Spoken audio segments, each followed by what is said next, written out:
예, 반갑습니다. 울산 꿈분석사 토정 박정훈입니다. 이번 시간에는 꿈분석 437번째 시간으로 재물과 꿈 해몽법 중에서 9탄 장작이 불타는 꿈에 대해서 설명해 드리겠습니다. 이번 시간에는 그 장작이라는 또 그 내용을 알아야 되고, 그 다음에 불이라는 것은 증가한다고 이야기했죠.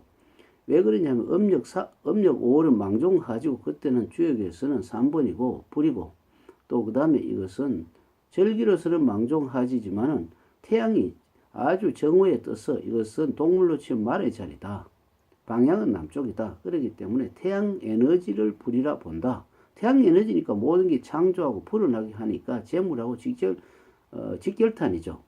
뭐 재물보다는 좀 번창한다 이렇게 의미가 되죠. 왜 그러냐면 현재 진행형이다. 뭐 똥이라든지 이런 것은 별말의 진행형이고, 그러니까 한마디로 결과를 나타내는 것이 시체라든지 똥은 죽었는 것, 그리고 황금벌판이기 때문에 이미 수학의 목전을 두고 있다. 그렇기 때문에 재물이라고 보고, 불이라는 것은 현재 진행이죠. 점점 불어난다, 번창한다. 그러니까 똥꿈을 보면은 미래의 재물이라고 본다면은 불이라는 것은 현재 번창하는 것을 나타내기 때문에 시간적으로 더 빨리 진행된다 이렇게 볼 수가 있죠. 근데 이것이 뭐냐니까 그 장작이 불이 탄다. 장작은 나무로가 만든 게 장작이죠. 이미 산에서 나무로 해가 온 것이죠. 산이라는 것은 주역에서는 7번궤다. 막힌다. 이것이 막히는 것이 씨앗이다. 절기로 보면 입춘우수다. 그래서 그 기문둔갑에는 이것은 생문이다. 살아있는 문이다.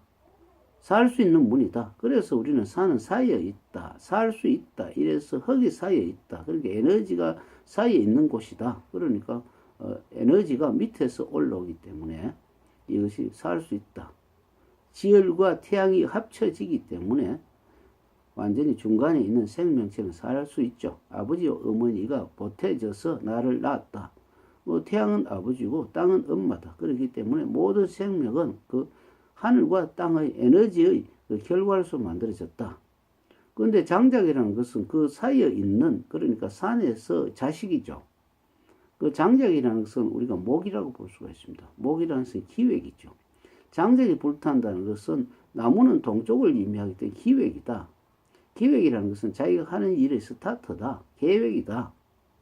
이것이 불탄다는 것은 자기가 기획을 하고 있는 것이 불탄다는 것은 이제는 본격적인 활발하죠.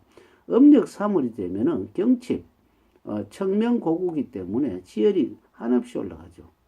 장작이라 하면은 음력 1월의 봄이 여름에 경칩이 돼서 조금 지열이 열리다가 3월이 되면 굉장히 세게 열리죠. 이 계절이 바로 장작이 불탈 수 있는 그런 계절하고도 같다. 이렇게 볼 수가 있죠. 그래서 우리는 장작은 기획이다. 기초다. 자기가 하는 일이 스타트하는 것이 불탄다. 그러니까 어떤 면에서는 이걸 미래를 보기 때문에, 또 장작은 불타면 뭡니까? 연결대가 장작은 사이에 있기 때문에 한꺼번에 타죠. 또 장작이 불이 타면 어떻습니까? 집에 주로 장작을 두기 때문에 그것이 불씨가 날아서 집하고 다 태울 수가 있죠. 그래서 점점 번창한다.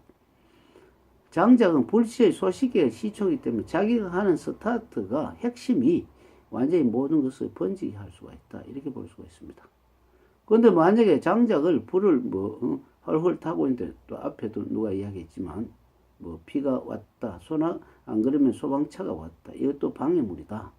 그러면서 불이 붙는데 불이 좀 신통찮아서 눅진눅진한 장작이 옳게 마르지 않아서 눅진눅진하다는 것은 자기가 하는 일들이 아직까지 궤도에 오르지 못하고 항상 환경의 조건이 아직 나쁘다, 이렇게 볼 수가 있죠. 그래서 우리는 장작은 어떤 기획이다. 그렇기 때문에 기획이 불탄다는 것은 자기가 하는 일들이 알아줄 날이 온다. 이렇게 볼 수가 있습니다. 그래서 우리는 이것은 장작은 봄에 장작을 했지 말라야 되기 때문에 가을 이후에 주로 사용하기 때문에 한 6개월 이상, 한 8개월쯤 있으면은 내가 시기가 돌아해서 내가 기획한 것이 열매가 맺을 수 있다. 이렇게 또 시기적으로도 계산해 볼 수가 있죠. 또 그 다음에 나중에 다음 시간에 사람이 불타는 꿈에 대해 설명하겠습니다. 감사합니다.